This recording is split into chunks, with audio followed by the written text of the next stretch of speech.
दोस्तों आज मैं आपके लिए सर आर्थर कनल डॉयल की लिखी हुई एक बेहद ही फेमस डिटेक्टिव नॉवल की कहानी लेके आया हूँ जिसका टाइटल है the sign of the four. तो चलिए मैं सबसे पहले आपको इस नॉवल के सभी कैरेक्टर से मिला देता हूँ। दोस्तों ये है शर्लक होम्स। ये इंग्लैंड के एक जाने माने प्राइवेट डिटेक्टिव हैं। ये है शर्लक होम्स के दोस्त डॉक्टर जॉन वाटसन। ये है मिस मैरी मॉर्स्टन। ये है मिस मैरी मॉर्स्टन के पापा कैप्टन आर्थर मॉर्स्टन। ये है कैप्टन आर्थर मॉर्स्टन के इकलौते दोस्त मेजर सॉल्टो। ये है मेजर सॉल्टो के दो बेटे थेडूस सॉल्टो और बार्थोलोमियो सॉल्टो। ये है इंस्पेक्टर जॉन। ये है जोनाथन स्मॉल, इसका एक पैर लकड़ी का है। ये है टोंगा, जोनाथन स्मॉल का दोस्त जो कि अंडमान आइलैंड से है, जो कि एक नरभक्षी है। तो चलिए दोस्तों इस कहानी की शुरुआत करते हैं। दोस्तों इस कहानी की शुरुआत होती है 221 बी बेकर स्ट्रीट से, जहां शर्लक होम और उसका दोस्त रहा करता था। शर्लक होम के पास कुछ काम न होने के कारण वह थोड़ा ऊब चुका था और खुद को कोकीन के साथ इंजेक्शन लगा रहा था।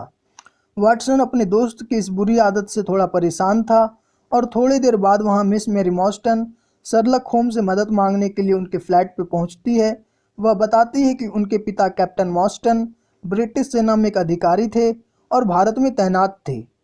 मिस मॉर्स्टन बताती है कि 10 साल पहले उनके पिता छुट्टी लेकर वापस लंदन आए थे और आते के साथ उन्होंने मुझे पत्र लिखा था और लंदन के जिस होटल में वे रुके थे मुझे वहां पर बुलाया था।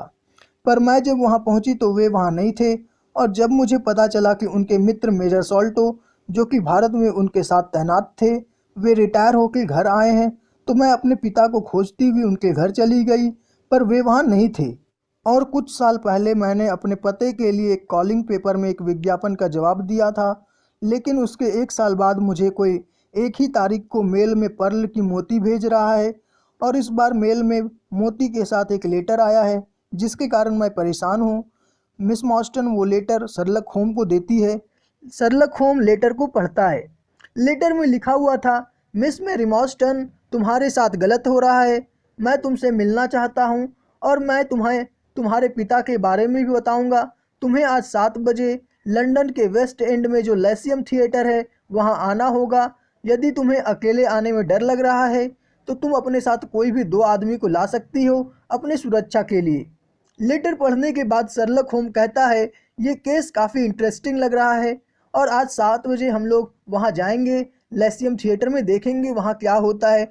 वाटसन, क्या तुम तैयार हो? वाटसन बोलता है, हाँ मैं तैयार हूँ।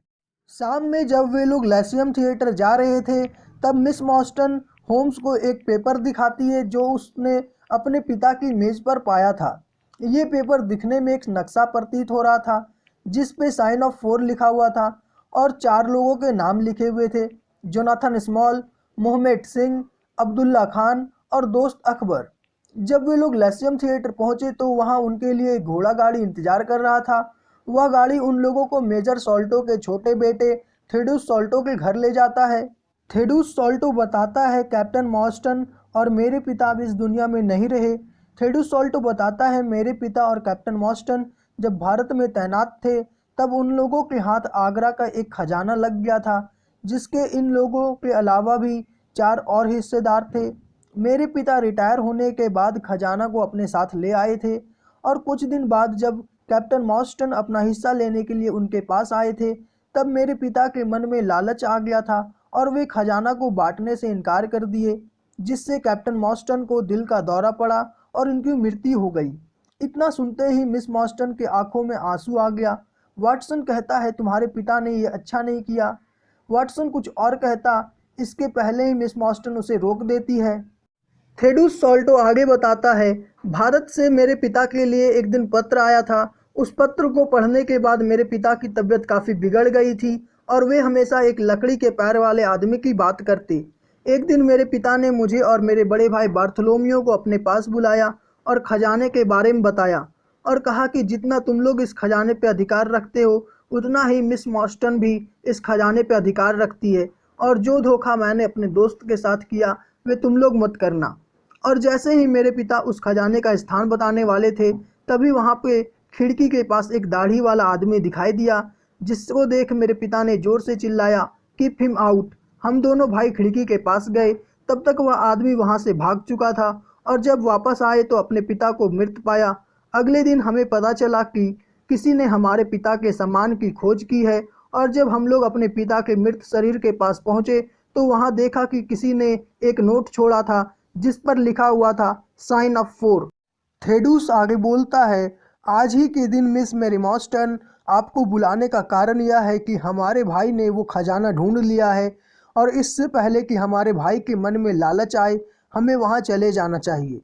मिस मेरी मॉर्स्टन, होम्स और वाटसन थेडूस के साथ बार्थलोमियो के घर जाते हैं। जब वे लोग बार्थलोमियो के घर पहुंचते हैं तो घर की नौकरानी घर का दरवाज़ा खोलती है। वो काफ़ी घबराई हुई थी। वो थेडूस को देख के बोलती है कि बार्थलोमियो पिछली रात से अपने आप को ऊपर वाले कमरे में बंद कर लिया है।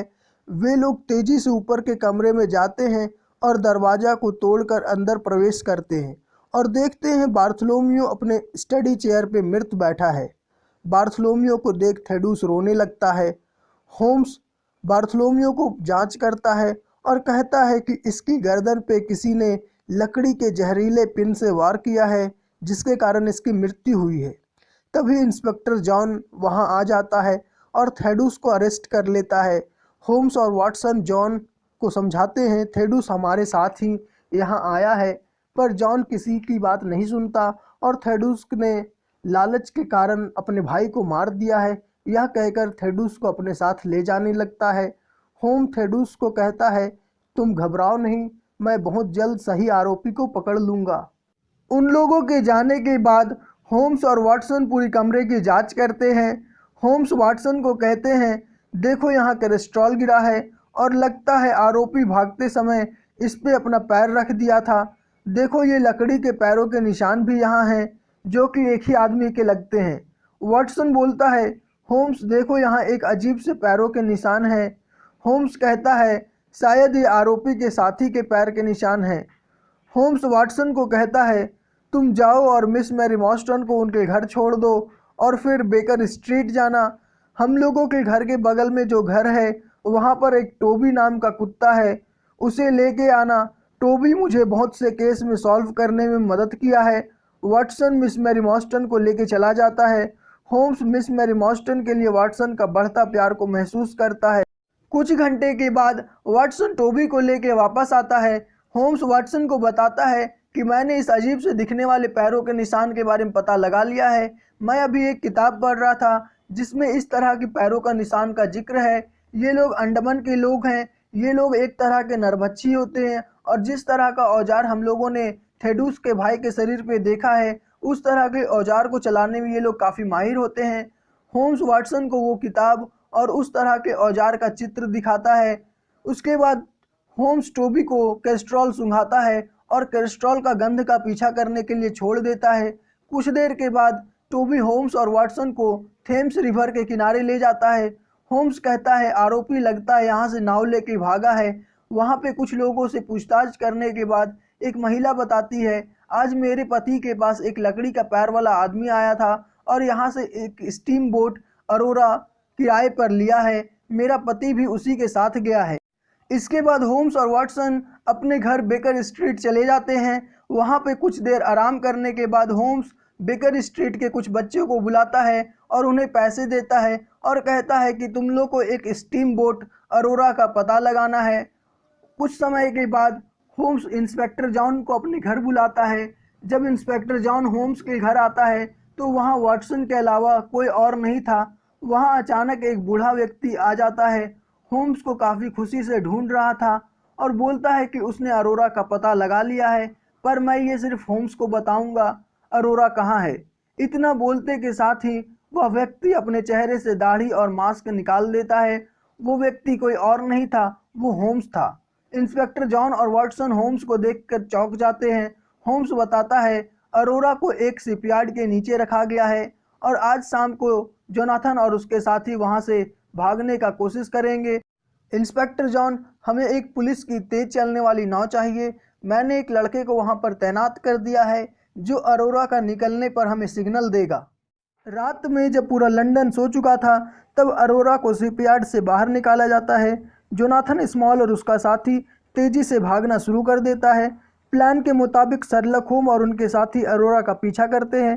अरोरा का पीछा करते देख टोंगा होम्स और वाटसन पे अपने जहरीले हथियार से वार करता है। वे लोग बच जाते हैं उसके हथियार से और तुरंत वाटसन टोंगा पे अपनी गोली चला देता है और टोंगा पानी में गिर जाता है और उसकी मृत्यु हो जाती है। थोड़े समय बाद जोनाथन स्मॉल की नाव किनारे पे पहुंच जाता है। जोनाथन स्मॉल खजाने को नाव पे छोड़ के ही वहां से भागना शुरू कर देता है, लेकिन उसका एक पैर लकड़ी के होने के कारण वह भाग नहीं पाता और होम्स के साथी उसे पकड़ लेते हैं और बेकर स्ट्रीट लेके चले जाते हैं। मिस मैरी मॉर्स्टन भी बेकर स्ट्रीट आ जाती है। जोनाथन स्मॉल अपना पूरा घटनाक्रम को सुनाना शुरू करता है।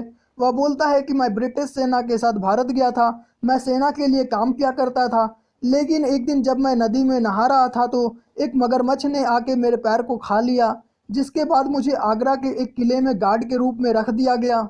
एक दिन जब मैं किले के बाहर पहरा दे रहा था तो 3 भारतीय मेरे पास आए और उन लोगों ने मेरे गर्दन पे चाकू रख दिया और कहा कि आगरा के जो खजाने हैं उसे चोरी करने में हमारी मदद करो, नहीं तो हम लोग तुम्हारी जान ले लेंगे।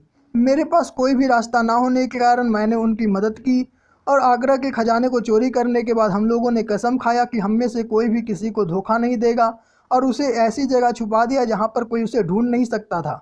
हम लोगों को चोरी के इंजाम में अंडमान भेज दिया गया। अंडमान के जेल में मैंने कैप्टन मॉर्स्टन और मेजर सॉल्टो को देखा। मैंने इन लोगों को खजाने का राज बताया। खजाने का राज जानने के बाद मेजर सॉल्टो ने हमें धोखा दे दिया। कैप्टन मॉर्स्टन भले आदमी थे, वे नहीं चाहते थे कि हमारे साथ धोखा हो, इसलिए वो इंग्लैंड आए मेजर सॉल्टो से मिलने और हमारे हक का खजाना लेने के लिए, लेकिन उसके कुछ दिनों के बाद वे भी गायब हो गए और फिर दोबारा कभी नहीं दिखे। इसके कुछ सालों के बाद मैंने टोंगा को देखा। टोंगा वहाँ का निवासी था, लेकिन बुरी तरह से बीमार था। मुझे जड़ी बूटी का ज्ञान था और वहाँ पे उगे औषधियों से मैंने उसकी तबीयत ठीक की। बदले में उसने मुझे वहाँ से भागने में मदद किया और फिर मैं इंग्लैंड आ गया अपना बदला लेने के लिए, पर लेकिन बेचारा टोंगा भी इसमें मारा गया। और फिर खजाने के बक्से को मिस मैरी मॉर्स्टन को दे दिया जाता है। मिस मैरी वाटसन को देती है बक्सा खोलने के लिए। जब वाटसन बक्सा खोल रहा होता है तो वो बड़ा ही उदास होता है, लेकिन जैसे ही वो बक्सा खोलता है तो देखता है उसमें कोई भी खजाना नहीं था और वो मन ही मन खुश हो जाता है। इंस्पेक्टर जॉन स्मॉल से पूछता है, क्या ये तुमने किया है? स्मॉल बोलता है, हाँ ये मैंने किया है। जब खजाना मेरा नहीं हो सकता तो ये किसी का भी नहीं हो सकता, और इसलिए मैंने थेम्स रिवर में सारे खजाने को फेंक दिया था जब तुम लोग मेरा पीछा कर रहे थे, और मैं उसी समय समझ गया था कि ये खजाना मेरा नहीं हो सकता। इसके बाद इंस्पेक्टर जॉन स्मॉल को अपने साथ जेल ले जाता है। दोस्तों, इस कहानी की समाप्ति होती है। वाटसन मिस मैरी से अपना प्यार का इजहार करता है और मिस मैरी उसे एक्सेप्ट कर लेती है। तो दोस्तों, आपको ये कहानी कैसा लगा कमेंट करके ज़रूर बताएं। हम लोग मिलेंगे अगले वीडियो में, तब तक के लिए धन्यवाद। जय हिंद, जय भारत।